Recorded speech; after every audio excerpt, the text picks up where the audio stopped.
میدان کربلا میں خاندان نبوت کا، اہل بیت کا ایک تن بچا، ایک، جسے حضرت امام زین العابدین کہا جاتا ہے، عبادت کرنے والوں کی زینت زین العابدین، ایک زندہ بچتا ہے میدان کربلا، ایک مردوں میں سے، باقی تو سال سال کے بچے بھی تیروں کی نشان بن گئے۔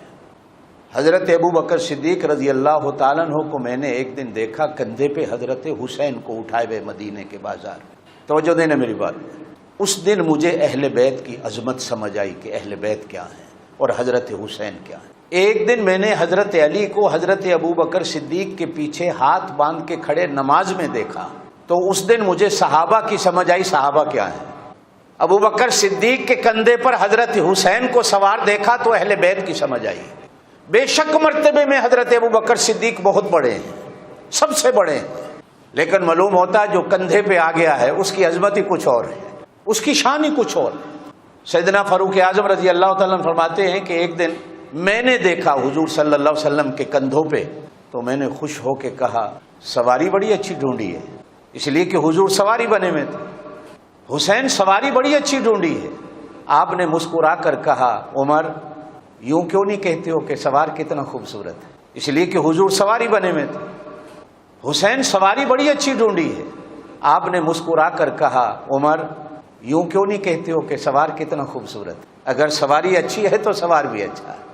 حضرت عبداللہ ابن عمر رضی اللہ تعالیٰ نے حضرت عمر کے بڑے بیٹے ہیں۔ محرم کی پہلی حضرت عمر کی شہادت، میں نے جیسے پہلے کہا یہ ہمارا دین قربانیوں کا دین ہے، اس کی ابتدا بھی قربانی ہے، انتہا بھی قربانی ہے۔ کسی بات پر دونوں بچے جھگڑ پڑے تو حضرت حسین کے منہ سے نکل آیا عبداللہ چپ ہو جا، تو میرے نانا کے غلام کا بیٹا ہے، توجہ دینا اس بات پر، تو میرے نانے کے غلام کا بیٹا، تو میرا مقابلہ کر سکتا ہے۔ تو حضرت عبداللہ ابن عمر روتے روتے اپنے ابا کے پاس چلے گئے اور جا کر حضرت عمر کو قصہ سنایا کہ آج مجھے حسین نے یوں کہہ دیا۔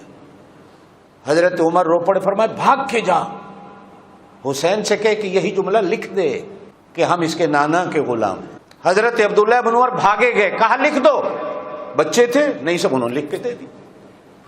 حضرت عمر کے سامنے جب آیا لکھا ہوا تو چوم کے ماتھے پہ رکھا، فرمایا سنبھال کے رکھو، جب میں مر جاؤں تو میرے کفن میں دبا دینا، اللہ کے سامنے جاؤں تو اللہ کہے کیا لایا ہے، میں کہوں اللہ اور تو میرے پلے کچھ نہیں، یہ حسین نے لکھ کے دے دیے تھے، میں اس کے نانا کا نوکر، میں اس کے نانا کا غلام۔ اسی پہ اللہ ہمارے بیڑے پار کر دے کہ وہ ہمیں قبول کر لیں کہ ہم ان کے غلام ہیں۔ پھر آئیے میری طرف، میں پھر اس بات کو آگے بڑھاتا ہوں۔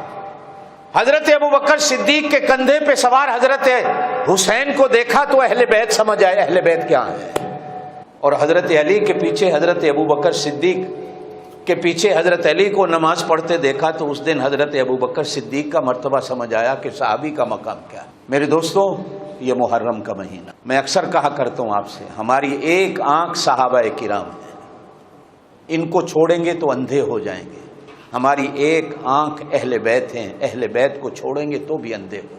آپ صلی اللہ علیہ وسلم نے فرمایا میرے صحابہ آسمان کے ستاروں کی طرح ہیں، جس طرح ستارے بلند ہیں میرا ہر صحابی بلند ہے، جس طرح ستارے روشنی دیتے ہیں میرا ہر صحابی روشنی دیتا ہے۔ اور ساتھ ہی فرمایا کہ میرے اہل بیت نوح علیہ السلام کی کشتی کی مثال ہیں کہ جو کشتی میں سوار ہو گئے تھے وہ سیلاب سے بچ گئے تھے۔